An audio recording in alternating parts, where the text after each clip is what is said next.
Coming up on this edition of Carolina Week, House Bill 2 has been repealed, but its replacement is still causing controversy. A new initiative is inundating campus with arts, music, and creativity. And the United States is losing its bees, but one organization is keeping them alive in the Triangle. All of that and more, Carolina Week starts right now. From the UNC School of Media and Journalism, covering Carolina in HD, this is Carolina Week. House Bill 2 has been replaced, but we'll tell you how that affects us locally. Good afternoon, I'm Erin Wygant. And I'm Donnie Holloway, but first we go to our top story.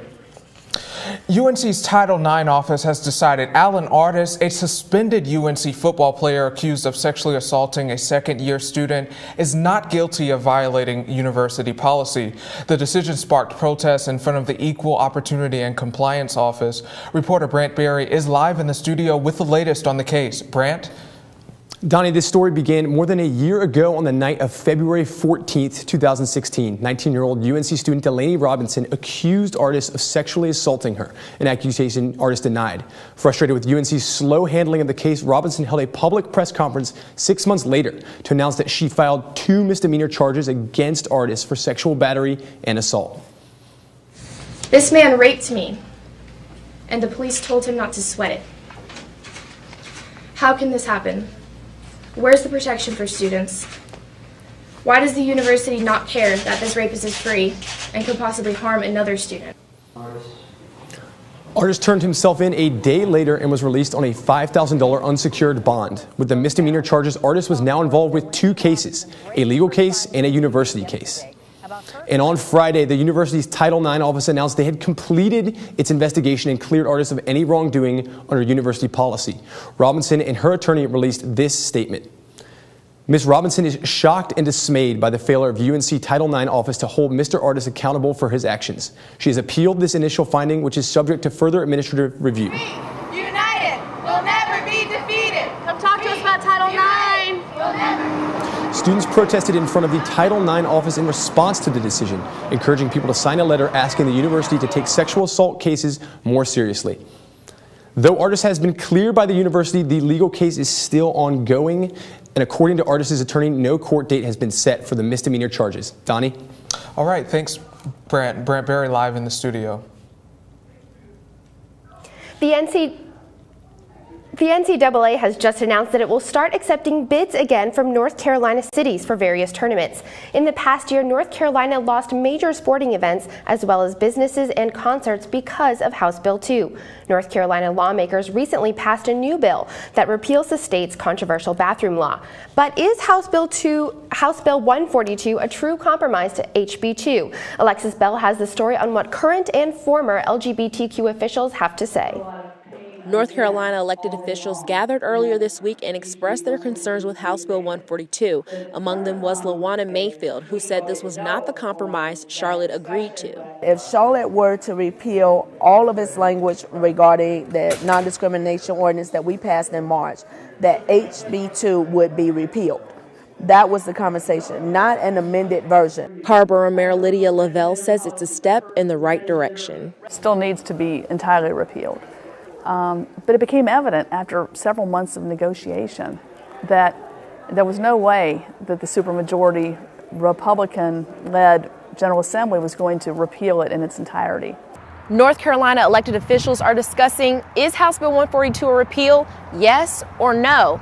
It eliminates the language that people use the restroom that aligns with the gender on their birth certificate, but does not allow for non-discrimination ordinances until the year 2020.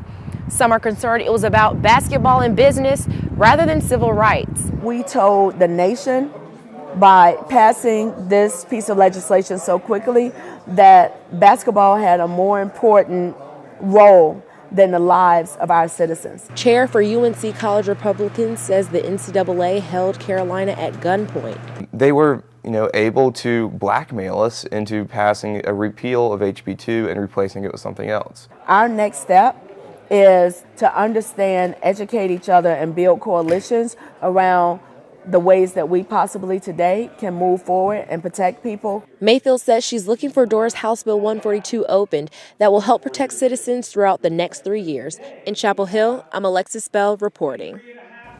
Since the passage of HB 142, 5 North Carolina Republican lawmakers have already proposed legislation to criminalize using bathrooms that don't correspond with the gender on your birth certificate. If you're a college student, there's a good chance you're borrowing money to get your degree. Student debt is a big issue in this country. Reporter Alex Perret joins us from the Office of Financial Aid to tell us more. Alex? Thanks, Donnie. That's right. I'm standing in front of the Office of Scholarship and Financial Aid right now. And here at Carolina, 40% of students graduate with a diploma and debt from student loans. I spoke with one student who's working hard to make ends meet. This is Nicole Gonzalez. She's in class and looks like your typical college senior, but she has more than just coursework on her mind. If I didn't have financial aid, or if I didn't take out loans, I could not pay for school. I just couldn't. Gonzalez transferred to Carolina 2 years ago after graduating from community college in Florida. She says UNC offered her the best financial aid package, but it wasn't enough.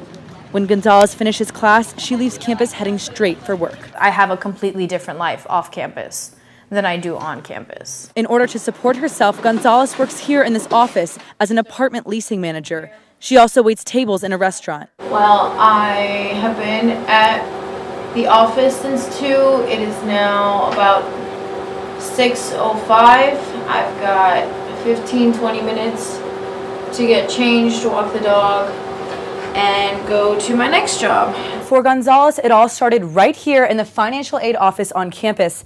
After she graduates, she'll owe $20,000. But first, to find out how much money she qualified for, she had to apply online. All of this is the FAFSA, the free application for federal student aid. While 63% of students at Carolina receive some financial aid, 2 in 5 students still have to borrow money. On average, UNC students graduate with about $10,000 less in debt than the national average, which is $30,000. And that's Gonzalez's profile. Now, there are some students who could walk out of these doors not owing a dime after graduation. That's thanks to the Carolina Covenant program. But that doesn't help Gonzalez because her family makes too much money. I fall right smack in the middle where my family makes too much money to get full coverage, but my parents don't have $40,000 laying around to send me to school out of state. Eric Johnson is a financial aid advisor at UNC. He's explaining how difficult it is to determine what income might qualify a student like Gonzalez for financial aid. He says he has to approach every student as an individual case. It's a very subjective thing to try and say, what can you afford to pay for college? What can you afford to pay for college? And so there's not a magic number. But Johnson says that for those who don't qualify for a full ride, taking out a loan could mean changing their future. Gonzalez agrees, but it's not easy. I can't afford to lose my jobs. I just can't. But Gonzalez says she knows education is an important investment. And after she finally clocks out as an employee, she's right back to it as a student. Carolina has a non-repayment rate of 2 to 3% compared to a national average, which the financial aid advisor Eric Johnson says is usually in the 20s. Back to you, Donnie. All right, Alex Perret live from the Office of Financial Aid. Thanks, Alex. Community health care centers have been around since 1965 and now serve 24 million people across the country. But with recent talk of health care reform under the Trump administration, funding for places like the Chapel Hill and Carborough health care centers is uncertain. And yet, when I visited these centers, I found they're continuing to push ahead. Robert Bethay uses the Carborough Community Health Care Center for everything: checkups, teeth cleanings, and even some counseling. The Carborough resident does all this without insurance and without fear. This facility saved me. I don't have to worry about things that you just shouldn't have to worry about to live. But Bethay is worried about how much longer this care will last, and he's not alone. With recent threats to repeal and replace the Affordable Care Act, the future for healthcare centers is uncertain. The lack of clarity and predictability is what's driving people like us crazy. The ACA provides the 10 North Carolina Piedmont healthcare centers with half of their $7.8 million budget. If repealed, Toomey says the 500,000 North Carolinians who receive care from healthcare centers could suffer cuts to their coverage. It's kind of like prepare for the worst, hope for the best. We need to prepare for the worst. With 28,000 people walking through this store every year, the Carrboro Community Health Center can't afford to slow down. The Carrboro location is actually expanding, adding 3 new exam rooms, 3 new dental chairs, and adding to the pharmacy, all to continue service for people like Bethay. People go to work to get a paycheck. People go to work to make a difference. They come to work to make a difference. All of them. They come to work to make a difference. Renovations on the Carrboro Community Health Care Center will begin in the coming weeks while the healthcare debate continues. Now, outside of class, most students spend their time in the library or with friends. Yeah, and up next we'll show you students who spend their free time learning to save lives.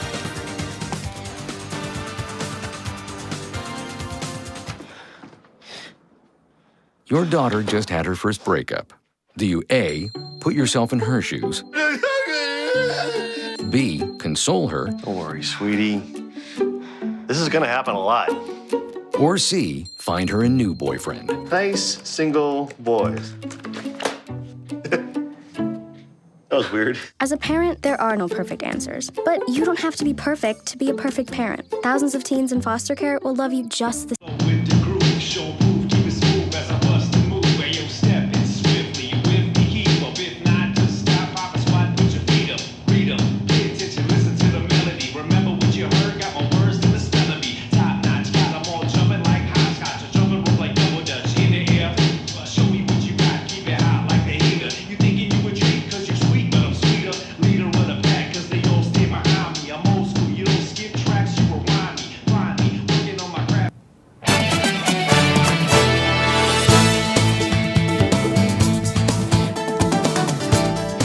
You've probably seen colorful pianos and larger-than-life spinning tops around campus. Yeah, I've seen them all around. Our reporter Carol Bono tells us who's behind these displays and their purpose. The arts are everywhere, and UNC wants you to join in on the fun. The first campus-wide art celebration is taking place. As part of the festivities, 10 pianos are located throughout campus, each one painted by a student and with a sign encouraging passersby to play a tune. To see people magically pulled up to pianos in an outdoor environment, in some place where you'd least expect to see it, it's just a magical thing that really is very touching. The Ackland Art Museum is participating with the interactive installation Trompos. The exhibit consists of 8 large-scale, colorful spinning tops on the front lawn of the museum and across campus. The Ackland's director, Katie Siglar, hopes people will embrace art in their daily lives. No problem can be solved without the creative part of your mind turning on. So the arts really are for everyone, and it's so much fun to celebrate different aspects of art and culture. The museum teamed up with several Hispanic groups for the festival It's Your Turn, celebrating Los Trompos. Through live performances, food, and craft stations, the organizers want to emphasize how every space can be a creative space. Providing these multicultural events with multifaceted aspects allows people to take in a lot and also immerse themselves in an entirely new world. So it's just a great all-around experience and fun to go outside the walls of the museum for a change, be out in the open air and having a great time with art. Many students seem to be taking advantage of that opportunity. In Chapel Hill, I'm Carol Bono. Los Trompos will remain in front of the Ackland Art Museum and around campus until September, so you still have some time to enjoy that pretty cool exhibit. With almost a month left until graduation for seniors, they have a lot of things to check off their bucket lists, and UNC is helping them get the most out of their final weeks at Carolina with the annual Senior Week events. Starting next Monday, seniors can enjoy exclusive events like a private planetarium show, a night at the Ackland Museum with food and drinks, a chance to climb the bell tower, and the last lecture given by women's soccer coach Anson Dorrance. All Senior Week events are free. 35 Duke students volunteer as emergency medical technicians at Duke Emergency Medical Services to gain experience in the field. Medical reporter Akib Khan has the story from Durham. George Grody was meeting with the Student Marketing Club at Duke University Library on September 7, 2015, when he slumped over. The students thought that I was just being my usual sarcastic self and showing them that the meeting was so boring I had fallen asleep. Grody was having a cardiac arrest. That was apparent to Kevin Labanera, a student studying in the library who happened to be an emergency medical technician. We took a pulse, he had no pulse, and then from there we started CPR immediately. 3, 2, 1. The National Institutes of Health reports about 40% of patients receiving CPR after a cardiac arrest survive. I got lucky. Them doing CPR, keeping my heart beating. They don't do that. Even if I had survived, I would not have a good quality of life. In North Carolina, it takes 216 hours of training to become an emergency medical technician, or EMT. Medical Director of Orange County Emergency Services, Dr. Joseph Grover. It's not something taken lightly. This is a pretty significant dedication that students are making to do this training. Without them, being right outside the room, there's no chance I'd be here. Grody now serves as a faculty advisor to Duke EMS and trains students in CPR. In Durham, I'm Akib Khan. If you're interested in learning more about CPR training, the American Heart Association and Red Cross regularly offers classes. Well, temperatures are in the 70s this week, and they sure have Chapel Hill feeling a lot like summer. Yes, but will the warm weather continue throughout the long weekend? Meteorologist Kyle Hansen has the 5-day forecast up next. I'm Anne. I'm a scientist. Recycling takes a team. Why don't you let me and me help you out? Everyone plays a part. Don't trash I love taking stuff apart and building new things out of it. what could be treasure. Pal's my most advanced android. This is awesome. You haven't seen anything yet. Give your cardboard box another life. Recycle.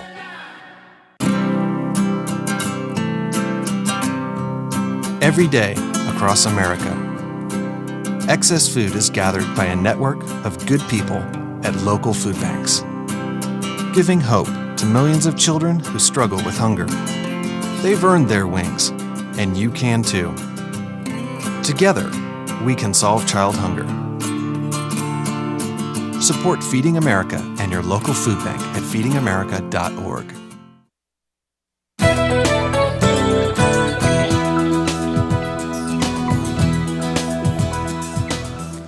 Hi, I'm meteorologist Kyle Hansen. Today we made it up into the lower 80s, 81 degrees right now under cloudy skies. Not much of a breeze, so it's feeling quite toasty. And if you look at the satellite, at least we get a little bit of clouds in there.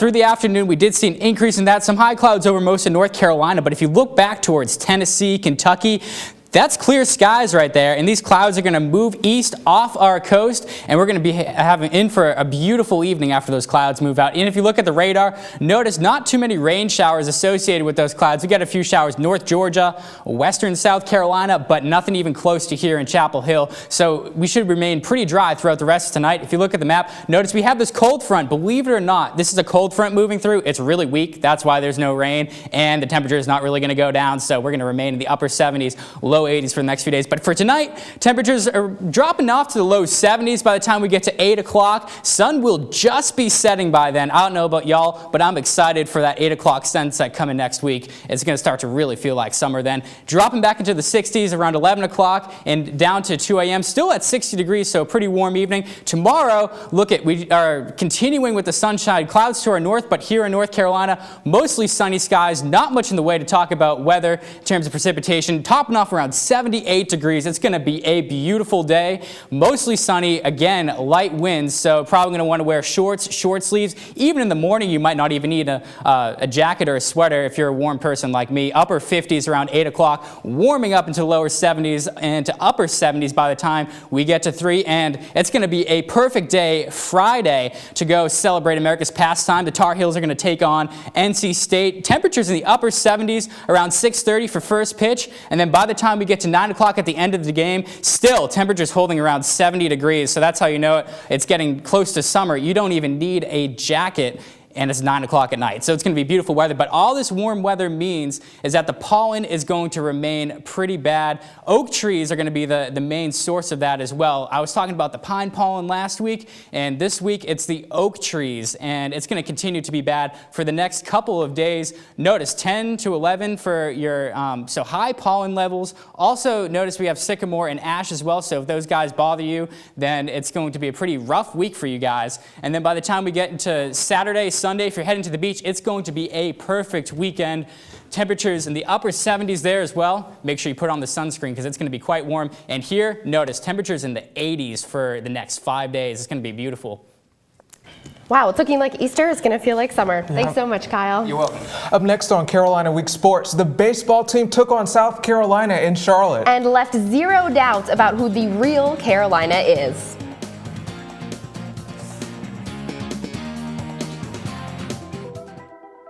Todd's a great guy. I mean, look at him.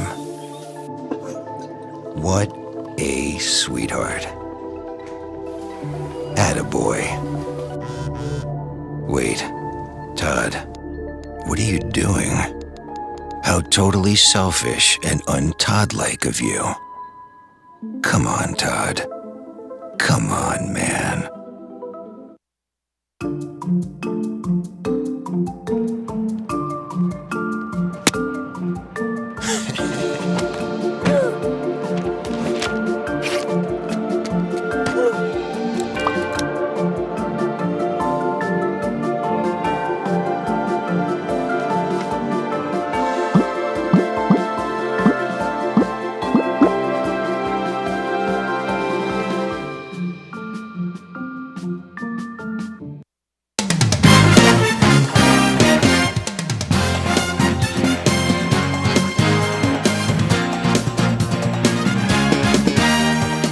Hello and welcome to Carolina Week Sports. I'm Gage Tillotson, and if you listen closely, you can still hear Carolina baseball scoring some runs against South Carolina. But first, we have news from the North Carolina General Assembly. Legislators filed HB 728 this week, a bill that would prohibit state universities from granting media rights to their conferences that boycott the state. This means that if the bill was to ultimately pass, and the ACC boycotted a bill like they did with HB2, UNC and NC State would have to withdraw from the conference once their media rights contract expires. Now, it's important to note that the bill has only been filed and that it would take a long journey to find itself turned into law. But it's worth noting as a direct response to the ACC forcing the NCGA's hand in repealing and replacing HB2 last month. Now, in other off-the-field news, Inside Carolina's Greg Barnes reported this morning that former AFAM administrator Deborah Crowder has asked for SEC Commissioner Greg Sankey to step down as chairman of the NCAA Committee on Infractions. Sankey was a key figure in UNC being issued its third notice of allegations back in December, an NOA that re-implicated football and men's basketball in the allegations against the university. Crowder believes that as commissioner of a different conference, there is a conflict of interest for Sankey. She argued that his involvement in the case violates an NCAA bylaw that forbids members of hearing panels to have affiliations that create, quote, an appearance of partiality, unquote. Now, back to the field. The fourth-ranked baseball team did its part to take it to the SEC when it took on eighth-ranked South Carolina at BB&T Ballpark in Charlotte Tuesday night. Now into the bottom of the first, Kyle Datris up with the bases loaded, but not anymore, as this three-run triple clears the bags, getting some help from some poor defense. And Datris, you see him there, fired up about that one. Now the UNC bats were hot as they got hit after hit after hit, finishing the game with 14 total hits. The fans who made the trip left happy as the Heels scored 6 runs in the fourth and 7th in the 7th.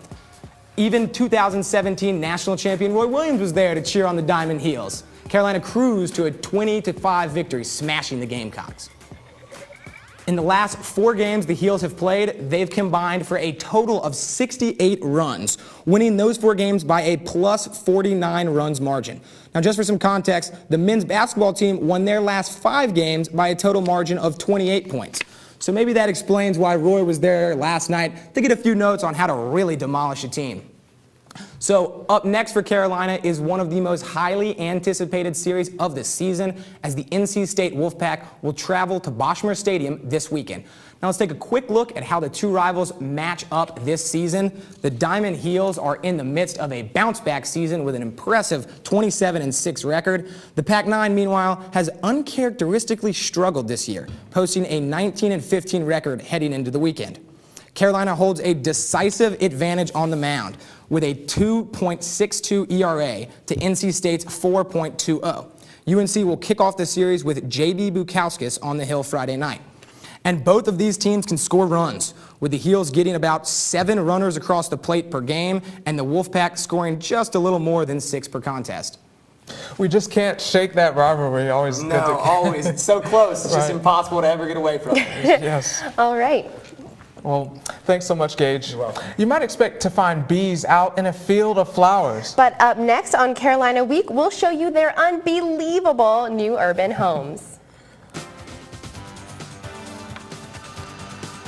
Well, Thomas, you've got pre-diabetes.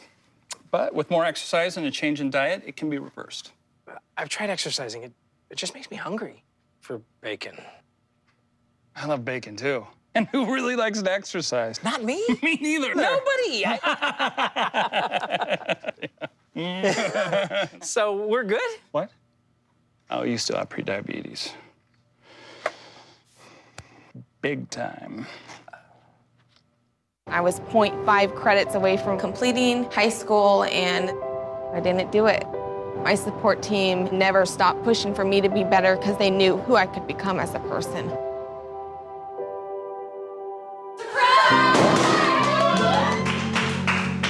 I've been given an opportunity, and I'm just thankful for it. Find free adult education classes near you at finishyourdiploma.org.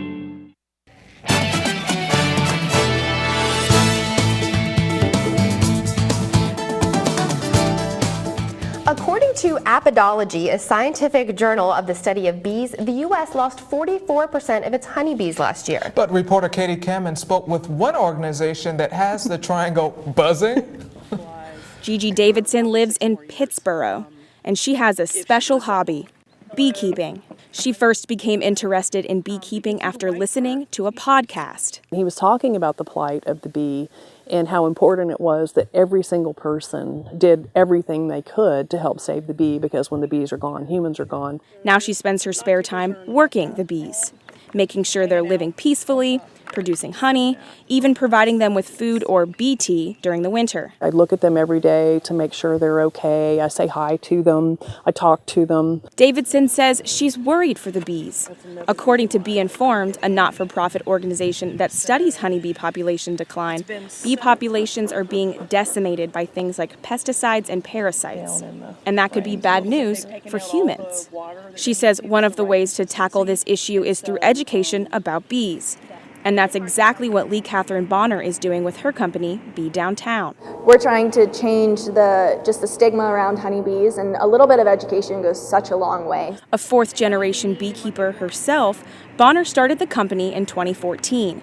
Businesses like restaurants and clothing stores sponsor hives, which are located across the triangle, like these hives that sit on top of the American Tobacco campus in Durham. Studies show that honeybees thrive in urban areas more so than in rural ones, which is why we took that, inspiration and brought the bees to the city.